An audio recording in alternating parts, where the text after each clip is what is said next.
গোপালের সেবা। অনেক বছর আগের কথা। গ্রামের কোণে এক বাড়িতে থাকতেন এক বিধবা মহিলা। একার সংসার হলে কি হবে, তার ছিল অনেক কাজ। সেই সমস্ত কাজকর্ম সারতে সারতে অনেক বেলা হয়ে যেত। তারপর তিনি স্নান সেরে কাপড় ছেড়ে পুজো ঘরে আসতেন। পরিপাটি করে পুজোর ঘর সাজিয়ে অনেক মন্ত্র পাঠ করে তবে গোপালকে ভোগ দিতেন। ততক্ষণে বেলা প্রায় শেষ। এমনই ভাবেই তিনি গোপালের সেবা করতেন। এই ছিল সেই মহিলার রোজনামা। একবার তো সেই মহিলার অনেক দূরে এক আত্মীয়র বাড়ি যাবার কথা। ফিরতে দেরি হবে, তাই বাধ্য হয়ে তিনি গোপালকে পাশের বাড়ির মহিলার কাছে দিয়ে বললেন,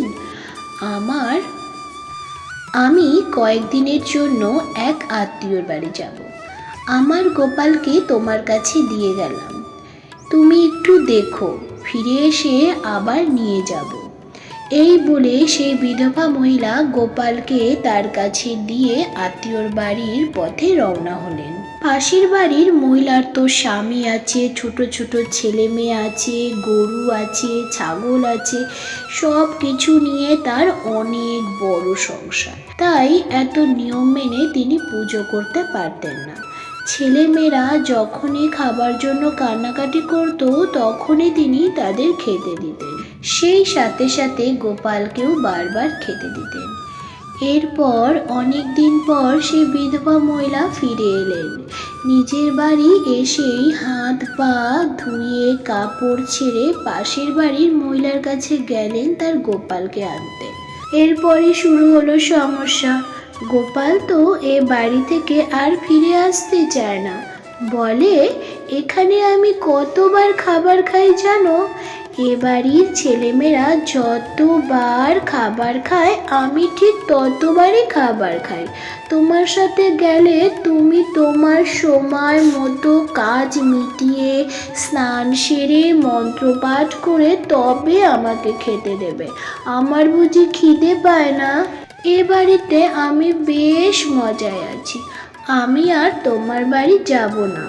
বিধবা মহিলা ভুল বুঝতে পারলেন। অনেক কান্নাকাটি করে গোপালকে বললেন, চল বাবা, চল বাবা, চল, বাড়ি চল, আমার সাথে চল।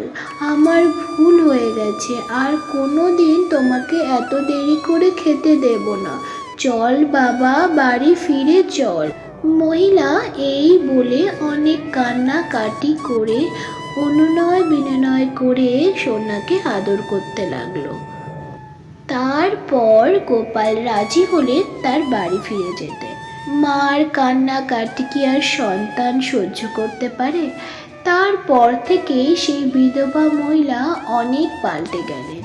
তিনি নিয়ম কানুনের বাঁধনে নিজেকে আর বেঁধে না রেখে সারা দিন নিজের ছেলের মতো গোপালের সেবা করতে লাগলেন। গোপাল সবসময় চায় তাকে সন্তান রূপে দেখা হোক। রাধে রাধে, হরে কৃষ্ণ। আজকের এই ছোট্ট কাহিনীটি আপনাদের কেমন লেগেছে কমেন্ট করে জানাবেন।